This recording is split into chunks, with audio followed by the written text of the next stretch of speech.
আসুন ইলম শিখি, আসুন ইলম শিখি।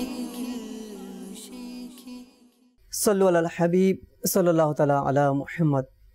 কোনো বুজুর্গ ব্যক্তি তার নিজের মৃত ভাইকে স্বপ্ন দেখে আরজ করলেন, জীবিতদের দোয়া কি তোমাদের মৃতদের নিকট পৌঁছে থাকে?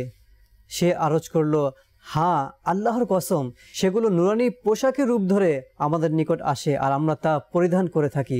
বর্ণিত রয়েছে, যখন কোনো ব্যক্তি মৃতদের জন্য ইসালে সওয়াব করে, তখন জিব্রাইল আমিন আলাইহিসসালাম সেগুলোকে নুরানি থালার মাধ্যমে তার কবরের কাছে এসে পেশ করে এবং বলে, হে কবরবাসীরা, তোমার অমুক আত্মীয়, তোমার অমুক প্রতিবেশী তোমার জন্য এই ইসালে সওয়াব, এই উপহার নিয়ে এসেছে, তোমরা তা কবুল করে নাও।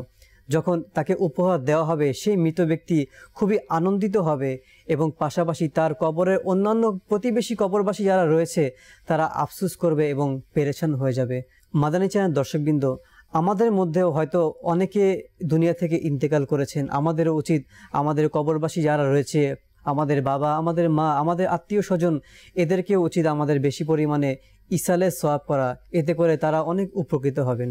সাল্লু আলাল হাবিব সাল্লাল্লাহু তাআলা আলা মুহাম্মদ সাল্লাল্লাহু তাআলা আলাইহি ওয়াসাল্লাম। আসুন ইলম শিখি, আসুন ইলম শিখি, আসুন